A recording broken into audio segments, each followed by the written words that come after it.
दादागिरी नहीं चलेगी, दादागिरी नहीं चलेगी।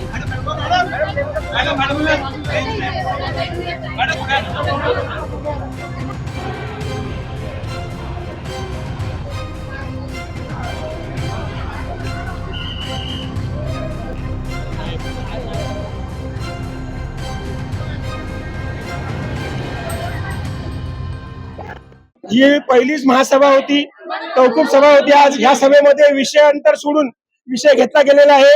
ज्येष्ठ सदस्याच्या नावाखाली वेगळे विषय घ्यायला देणं आणि एका सदस्याला बोलायला देणं आणि बाकीच्या सदस्यांनी जी लक्षवेधी मांडलेली आहे, कुणी प्रश्न उत्तरे मांडलेले आहेत, त्यांना न बोलून देणं आणि डायरेक्ट विषय पत्रिका वाचून दाखवून मंजूर करणे, त्याला आमचा जाहीर विरोध आहे.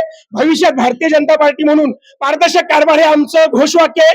त्या हिशोबाने चालणार आणि हे जे ठराव केलेले आहेत, ह्या ठरावाला आमचा भारतीय जनता पार्टी म्हणून विरोध असणार आणि सन्माननीय मुख्यमंत्री देवेंद्र फडणवीस साहेबांकडे पाठपुरावा करून ह्याचा निषेध आम्ही नोंदवणार आहोत. नहीं चलेगी, नहीं चलेगी, दादागिरी नहीं चलेगी, नहीं चलेगी, दादागिरी नहीं चलेगी. राष्ट्रीय गीताचाही अपमान केला गेला आहे.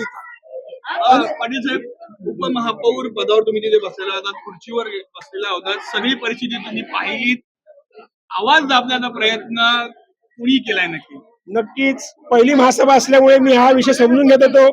पण कोणी जरी डायसवर जरी असलो मी आणि जरी कोणी आवाज दाबायचा प्रयत्न करत असतील, एक भारतीय जनता पार्टी किंवा उपमहापौर म्हणून वेळ प्रसंगी मी रस्ते खाली उतरून डायस सोडून खाली येऊन माझे विषय मांडणार आणि पक्षाचं पण नेतृत्व आणि लोकांना जे हवं असलेलं तेच कामकाज करणार. हे जे पद्धत आहे आता, अशा प्रकारच्या ठराव भविष्यात कधीही पास होणार नाहीत आणि आता झालेले आहेत त्यांना आमचा 100% विरोध राहील आणि त्याच्याविषयी आम्ही नगर विकास खाता असेल तिकडे किंवा सन्माननीय मुख्यमंत्र्यांकडे त्यांच्याकडे आम्ही दाद मागणार आहोत.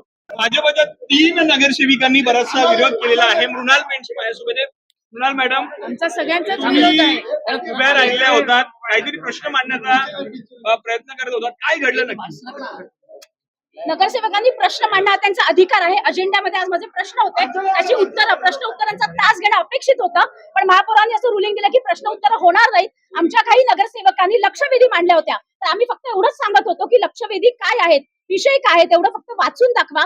पण तेही सभागृहात वाचलं गेलं नाही आणि त्या सगळ्या गोंधळामध्ये सचिवांनी अक्षरशः 5 मिनिटांमध्ये जो काही अजेंडा होता तो मंजूर करून त्यांनी पूर्ण तो अजेंडा संपवला. म्हणजे या लोकांची पद्धत आहे. मागच्या टर्ममध्ये पण हेच झालं होतं आणि आता परत आजच्या पहिल्या दिवशी त्यांनी तीच दादागिरी सुरुवात केलेली आहे. जरी आम्ही महायुतीमध्ये असलो, सत्तेमध्ये असलो, तरी या लोकांची ही दादागिरी आम्ही खपवून घेणार नाही.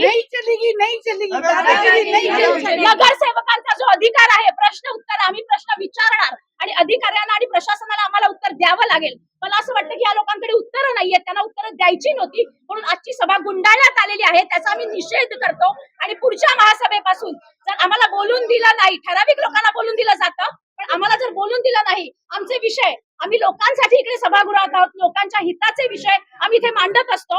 आम्हाला जर बोलून दिलं नाही तर आम्ही ही सभा चालून देणार नाही. मॅडम, तुम्ही कोणता मुद्दा मांडणार होता?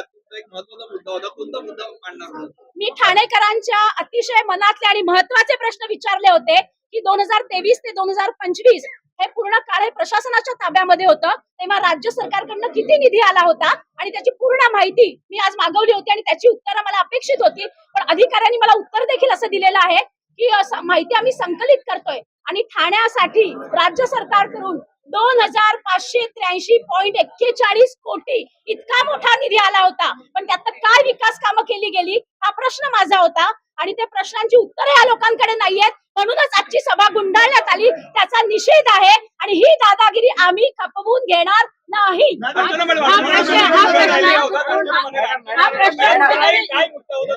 म्हणण्याचा प्रयत्न करत होता तुम्ही? सगळ्यात आम्हाला बरंच काही म्हणायचं होतं, बरंच काही यांचं सगळं गोलमाल चालू आहे. आम्हाला बोललं दिलं जात नाहीये.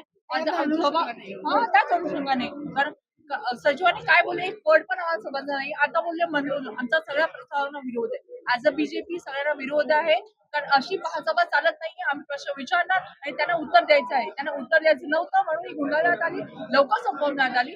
प्रत्येक आता सचिवांची मर्जी चालते की त्यांना काय बोलायचंय काय नाही बोलायचंय असं घालवून देणार नाही. आमचा विरोध आहे ऍज अ पक्ष आणि पुढच्या वेळेला जर आम्हाला बोलायला दिलं नाही तर आमचा सभात्याग करायचा पण विचार आहे आणि आता बघायचं काय बघू आम्ही काय करायचंय.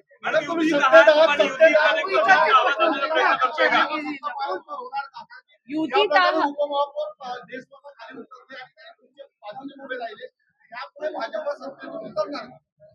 तेच मी सांगते, युतीत आहे ती वेगळी गोष्ट आहे, पण हे असं कारभार की उपमहापौर खाली उतरतात आणि विरोध करतात तरी सचिव थांबत नाही बोलायचं, म्हणजे एक सिव्हिअर आहे. तुम्ही तिथे होते सगळे, तुम्ही बघितलं आणि राष्ट्रगीत सुरू करण्यात आलं लगेच.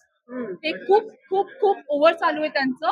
आणि विचारलेले प्रश्न कारण त्यांच्याकडे उत्तरच नाहीये. ते काय उत्तर देणार? कुठेतरी अडचणीत आणणारा हो, होता. अडचणी आणणार होता. त्याच्यावर 100% अडचणी आणणार होता, म्हणून त्यांनी सभा संपवली.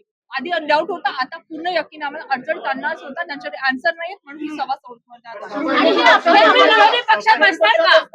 हे आम्हाला आज इथे सांगायचं आहे की जरी आम्ही सत्तेत असलो तरी भाजपाची नेहमी हीच भूमिका राहिलेली आहे.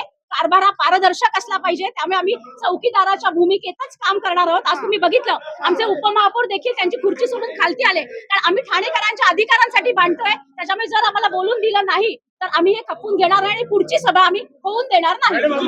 विरोधी पक्षात नसलो तरी आमचा आपण सुरुवात केली प्रश्न आणि काय झालं? आम्ही 20 तारखेच्याच महासभेमध्ये लक्षवेधी मांडली होती फेरीवाल्यांच्या अतिक्रमणामध्ये.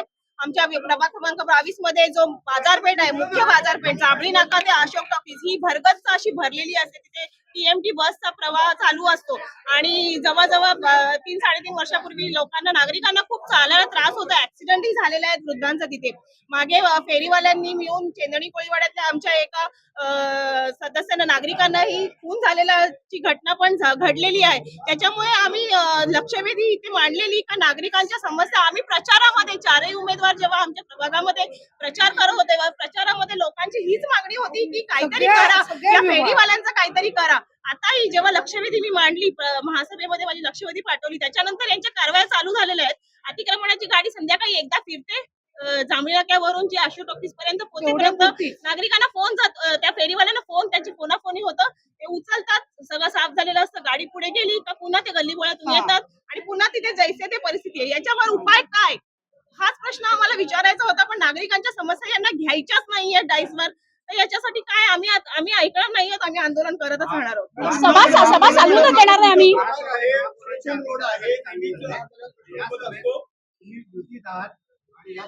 अधिकाऱ्यांनी सभा चालू असतानाही त्याच्यात तुमचे प्रश्न घेतलेले, याचा अर्थ तुमचा युतीमध्ये आहात, तुम्ही काय उत्तर होणार का आणि सत्ताधाऱ्यांना युतीतला निर्णय हे आमचे वरिष्ठच करतील, ते ज्या सांगतील त्या आदेशाप्रमाणेच आम्ही काम करतो. पण जसं मी म्हटलं की आम्ही युतीत जरी असलो तरी भारतीय जनता पार्टी हे नेहमीच पारदर्शक कारभारासाठी आग्रही राहिलेली आहे. आमची भूमिका चौकीदाराचीच असणार आणि जर या पद्धतीने आम्हाला वागवलं गेलं किंवा आमच्या प्रश्नांना उत्तरं दिली नाहीत, आम्ही ठाणेकर जनतेसाठी भांडतोय, ठाणेकरांचे प्रश्न आम्ही विचारतोय, पण मला असं वाटतं या लोकांकडे याची उत्तरं नाहीयेत, त्यांना उत्तरं द्यायची नाहीयेत. म्हणून आजची सभा 10 मिनिटांमध्ये गुंडाळण्यात आलेली आहे. त्याचा परत एकदा आम्ही निषेध करतो आणि पुढच्या महासभेमध्ये जर बोलून दिलं नाही, आमचे प्रश्न घेतले नाहीत तर ती सभा आम्ही होऊनच देणार नाही, हे नक्की.